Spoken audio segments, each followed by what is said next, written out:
Welcome, Checketts family, to the Fantasy Fact Check. I'm Connor Checketts, along with your color commentator, Dave Checketts. Just say it. Grandpa Checketts. Grandpa Checketts. Grandpa Checketts. I am the color commentator tonight. What a wild week one. We had comebacks. It went down to the wire Monday night. So we're going to break it all down for you week one every week, if Grandpa can keep up with it. Of course I can keep up with it. Stay right here for all the news you need on the Fantasy Fact Check. Let's look at our power rankings to start. Teddy, projected first, coming into week one out of the draft, is our biggest dropper of the week. He drops 6 places. Oh my gosh, Teddy, what were you thinking exactly? Teddy, you had Jalen Hurts and still lost. And William pulled out with J.J. McCarthy. Going into Monday night, Will had, I think, only a 15% chance of winning this week. And J.J. McCarthy, fourth quarter heroics, saved him. He has 2 quarterbacks on his bench. I don't know if he's going to love that moving forward. Yeah, I'm not sure about that, Teddy. You might want to make a trade. Call me. Andrew and Charlie, also rough weeks. They stay at the bottom of our power rankings, and Will and Thomas are our biggest risers, rising up each 5 spots, both into the top 5. In the entire National Football League, Justin Fields, Daniel Jones, and Josh Allen, those were your 3 best performing players. Only Connor actually had the foresight to play one of those players in Josh Allen. Justin Fields rode the bench for Clyde, and Daniel Jones, not even on a single roster in the entire league. He's a free agent. Charlie faced off against Thomas, and it wasn't a fair fight. Thomas putting up a league second best, 122 points, and Charlie a league worst, sub 80 point performance. What did you think of Charlie's performance? Thomas had Derrick Henry, who had a phenomenal game. Baker Mayfield, who would have counted on him at this point. But Charlie, you left 2 guys on the bench with huge performances. Justin Herbert for the Chargers and Deebo Samuel. If you had replaced Joe Burrow, Joe's usually a good scorer. Joe only put up 8 points. So I would suspend him without pay. He didn't even spit on anybody. Charlie leaving 47 points on his bench. That's still, even then, wouldn't have been enough to take down Thomas. But that would have taken you up to a very respectable 113 points, which would have been 4th in the entire league. He might have to change his team name now, because it is, after all, the Miracles. But all the Miracles, Charlie, were on the bench.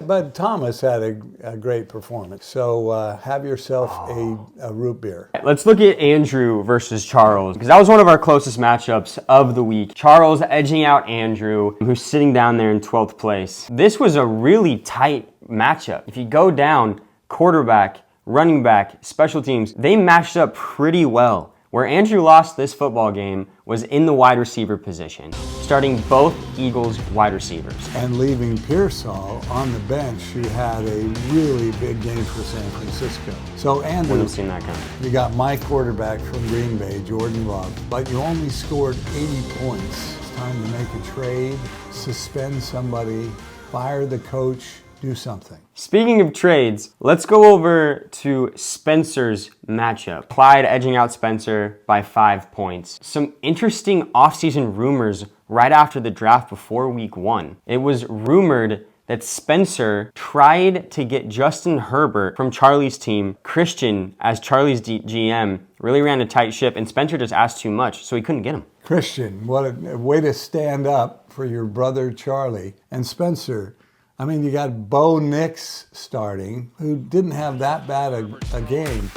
But if you'd done that trade and get Justin Herbert, you would have won that game. Win this football game. You win that game going away. It's GM malfeasance from Spencer. But Spencer has shown in fantasy football that he very often asks too much. And people have shied away from making deals with him. I think people are afraid to now. Nobody wants to make a bad deal. It's like Howie Roseman, if Howie Roseman made none of the good moves. That's exactly what it's I think like. so. Yeah. We got to talk about a great matchup. I'd argue the best matchup of the week. Two-time defending fantasy football champion Gabe against me. Yes. Grandpa, though, enough about me, okay? Let's talk about you. What do you think about me? Gabe was looking good, and then this crazy game in Buffalo, and the quarterback for the century, Josh Allen, came alive and just pushed you clear ahead, beating Gabe soundly, who scored 110 points. By the Third way. best in the entire league. In the league. Just happened to face me. Because you had 126 points. So I had a 7% win probability at one point. But your pure Josh will, just rolling back. Yes, and my foresight. and your foresight, and your faith, and just the will. God. The will. Yes. Thank you. Yes.